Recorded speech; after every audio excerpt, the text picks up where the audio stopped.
हे प्रभु, यदि मनुष्य बनूं तो ब्रज का बनूं, जो गोकुल के अंदर में रहूं।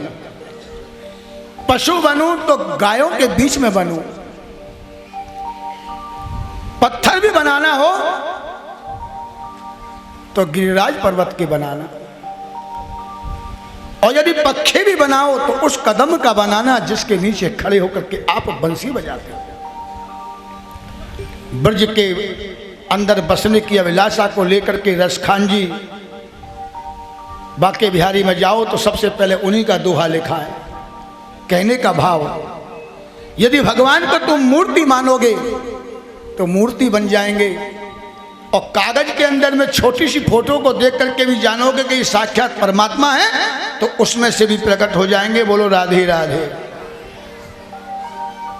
आज जब रज को खाया, दाऊ जी ने देखा, मैया यशोदा से शिकायत करी, मैया आज कन्हैया ने गली में हमारे सामने मिट्टी खाई। क्यों लाला, तेने माटी खाई? बोले नहीं मैया, मैंने माटी नहीं खाई।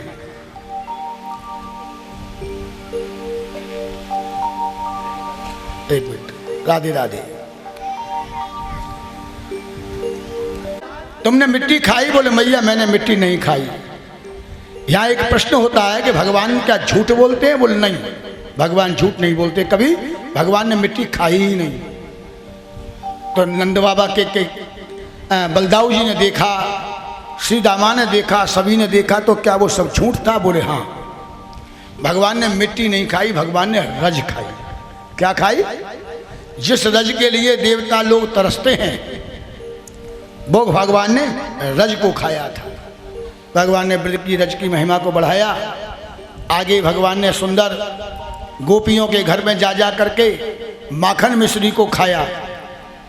ब्रज की गोपियां मन में अभिलाषा लेती थीं कि हमारे यहाँ श्याम सुंदर आवें। आज मैया यशोदा ने बड़ा सुंदर माखन बनाया, श्याम सुंदर को गोदी में लेकर के बैठी हैं। उधर आग अग्नि के ऊपर में दूध गर्म हो रहा है। मैया यशोदा लाला को गोदी में लेकर के बैठी, दुलार कर रही थी, प्यार कर रही थी। उसी समय दूध जो था वो उफन गया, और जैसे ही दूध उफना, मैया ने जब देखा तो वास्तव में वो दूध क्यों उफना? वो दूध भी श्याम सुंदर का दर्शन करना चाहता था, इसलिए वो बाहर आया। मैया यशोदा ने देखा दूध बाहर आ गया है, लाला को तुरंत नीचे फेंका और जाकर के दूध उतारने चली गई। भगवान ने मन में विचार किया कि मैया को मैं प्यारा नहीं था, ये दूध प्यारा था। भगवान श्याम सुंदर रुष्ट हो गए, और श्याम सुंदर ने जितने वो दही दूध के मटके थे सब मैया के तोड़ डाले। बहुत पुराने पुराने पुश्तैनी मटके थे जो मक्खन के कारण काले हो गए थे। लाला ने सब मटकी तोड़ डाली। मैया को बड़ा गुस्सा आया, दौड़ के आई, लाला को मारने के लिए छोटी सी एक सोटी उठा ली, छड़ी लेकर के मारना चाहा। भगवान भागने लगे, आगे आगे कन्हैया, पीछे पीछे यशोदा मैया। दौड़ते दौड़ते भगवान हाथ में नहीं आते हैं। भगवान को बहुत सी सौगंध भी खिलाई।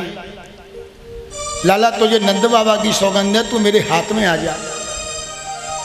लाला तुझे मेरी सौगंध है, तू हाथ में आ जा। लाला तुझे श्री दामा की सौगंध है, जो 24 घंटे तेरे साथ खेलता है।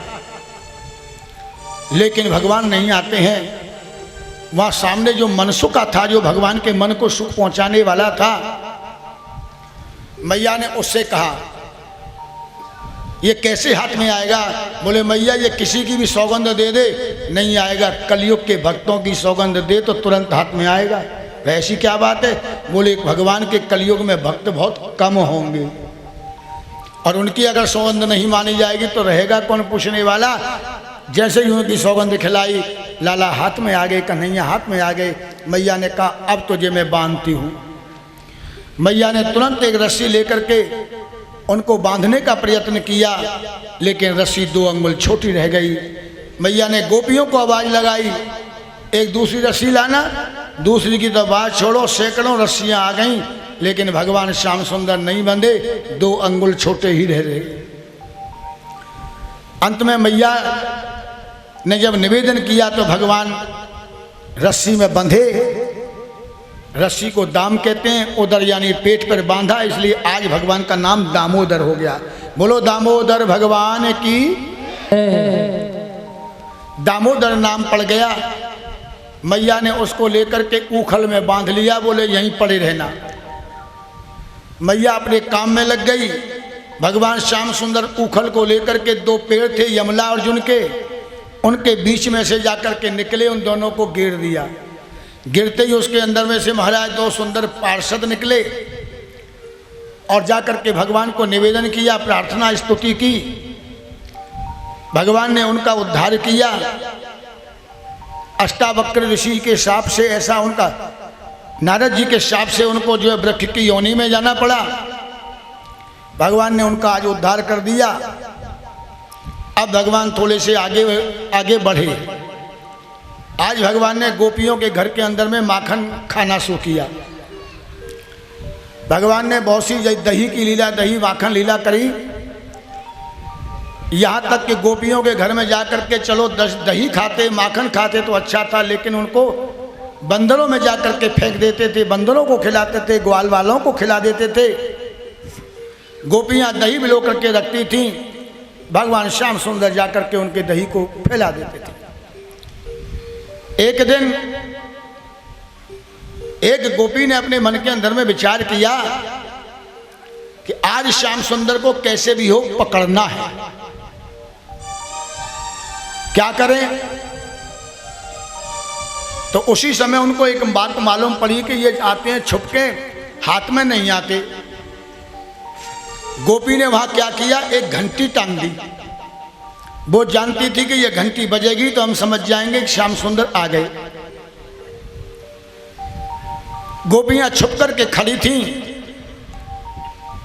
श्याम सुंदर अपने सखाओं के साथ में उस गोपी के घर में पहुंचे। देखा कोई है तो नहीं इधर उधर। जब कोई भी गोपी नहीं दिखाई दी, श्याम सुंदर ने ग्वाल वालों को, सीतामा आदि मंगल को बुलाया। बोले चलो भैया आज तो स्वतंत्र है, घर में कोई नहीं है। तो तुरंत जो है वो एक ग्वाल बाल के ऊपर दूसरा, दूसरे के ऊपर तीसरा, ऐसे सबसे ऊपर भगवान श्याम सुंदर। देखा तो वहां पर घंटी पर टंगी हुई थी। बोले सुनो आज बजना नहीं। बोले नहीं बजेंगे। लेकिन श्याम सुंदर ने जैसे ही माखन खाना शुरू किया वो घंटी बज गई। बोले क्यों बज गई? बोले श्याम सुंदर आपका ये नियम है कि जब आप भोग लगाते हैं तो आपने कह रखा है कि घंटी बजनी चाहिए। तो मेरा एक नियम है, मेरा स्वभाव है, लेकिन इसमें मेरा कोई दोष नहीं। आप पकड़े गए श्याम सुंदर। वो गोपी पकड़ करके मैया यशोदा के यहाँ लेके जा रही है, क्योंकि यदा कदा जब शिकायत करती थी तो मैया कहती थी तेरे यहाँ मेरा लाला क्यों जाके चोरी करेगा। अरे 9 लाख गाय नंद बाबा के यहाँ रहती हैं। 9 लाख गाय धेनु नंद बाबा के नित्य नयो माखन होए। नित्य प्रतिदिन बहुत माखन होता है, वो क्यों तुम्हारे यहाँ जाएगा। तो कभी जब मानूंगी जब उनको सबूत के सहित पकड़ के लाओ। आज उस सखी ने श्याम सुंदर का हाथ पकड़ा, पकड़ करके ले जाने लगी। सामने से उसका पति आ रहा था। उसको कहा जरा इधर आओ। बोले कहो। बोले देखो एक काम करो, मुझे अपने हाथ में थोड़ी सी खुजली लगी है, एक काम करो तुम जरा इसका हाथ पकड़ लो। सखी के पति ने जैसे ही उसका हाथ पकड़ा, भगवान श्याम सुंदर तो गायब हो गए। सखी ने जाकर के नंद बाबा के द्वार पर यशोदा जी को आवाज लगाई, मैया यशोदा आज तेरे लाला को हम रंगे हाथ पकड़ के लाए हैं। कन्हैया दौड़ करके पीछे के दरवाजे से महल में चले गए। सखी की आवाज को सुन करके यशोदा जी दौड़ के आई, दरवाजा खोला। बोले मैया तुम कहती थी ना कि किसी दिन रंगे हाथ पकड़ के लाओ, आज हम तुम्हारे लाला को पकड़ के लाई हैं, ये हमारे घर में चोरी करते हैं। मैया ने कहा मेरा लाला कहाँ है? बोले देखो ये है ना। और सखी ने जैसे पीछे मुड़ के देखा तो लाला की जगह तो उसका पति था। मैया कहने लगी ऐसे ही तुम झूठा नाम लगाते हो। अरे कन्हैया, कन्हैया को आवाज आई तो महलों से नीचे भवन से बाहर निकल के आए। सखी झूठी हो गई। इस प्रकार से भगवान लीला करते हैं और लीला करते करते थोड़े से आज बड़े हो गए। आज भगवान ने मैया से कहा मैया मेरे मन में ऐसा भाव आता है कि मैं भी कुछ गाय चराने के लिए जाऊं, क्योंकि मेरे जितने साथी हैं सब गाय चराने जाते हैं, बाबा भी गाय चराने जाते हैं, मैं भी गाय चराने जाऊंगा। आज मैया ने भगवान को बड़ा सुंदर श्रृंगार किया।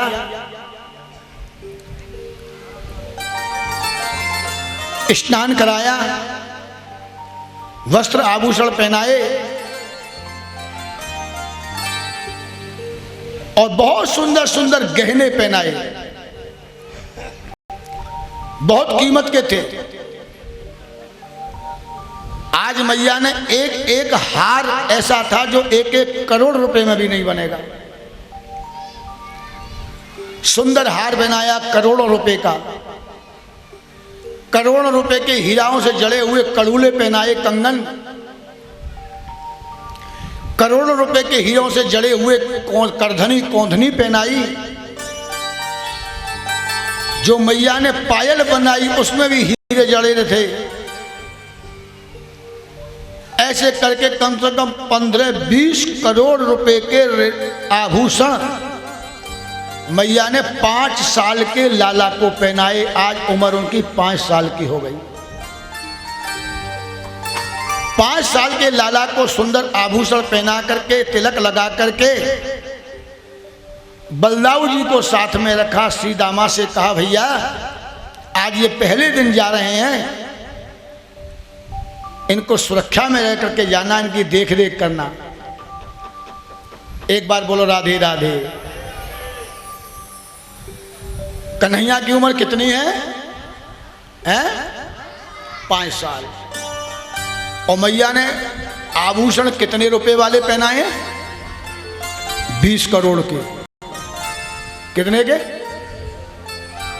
ध्यान से सुनना, 2 मिनट की बात को। 5 वर्ष के लाला को मैया यशोदा ने 20 करोड़ के आभूषण पहनाए। और कहां भेज रही है? यमुना किनारे गाय चराने, गऊ चराने के लिए यमुना किनारे बंसीवट पर। ये भागवत जी की कथा सुंदर, गऊ चारण की लीला। एक जगह ऐसे ही कथा हो रही थी, ध्यान से सुनना। कथा सुनने का, थोड़ी सी देर के सुनने का भी कितना फल मिलता है। जरा सी देर का सत्संग भागवत का सुन लो तो जीवन का उद्धार हो जाता है, लाभ मिलता है। क्या मिलता है? जैसे यहां आप कथा सुन रहे हैं भगवान की 5 वर्ष की उम्र के लाला की, ऐसे ही एक जगह कथा हो रही थी। और वो कथा एक सेठ जी करवा रहे थे अपने घर में। घर में तो होती नहीं है, जगह कम होती है। घर के बाहर जो मैदान था वहां कथा हो रही थी। लाला जी उसमें जजमान थे, परीक्षित थे, वो बैठे हुए थे परिवार सहित। ध्यान से सुनना, सब कथा में बैठे थे। शाम का समय था, घर खाली पड़ा था। सेठ जी के घर में कोई नहीं था, सब कथा में बैठे थे। इतने में एक चोर को मौका मिल गया। कहने लगे सब तो कथा में बैठे, घर खाली है, ऐसा मौका कहाँ मिलेगा। सेठ जी के घर में वो चोर घुस गया। गोविंद चले आए। मैया यशोदा ने 20 करोड़ के आभूषण पहनाए और कहां भेज रही है? यमुना किनारे गाय चराने, गऊ चराने के लिए यमुना किनारे बंसी बट पर। ये भागवत जी की कथा सुंदर। गऊ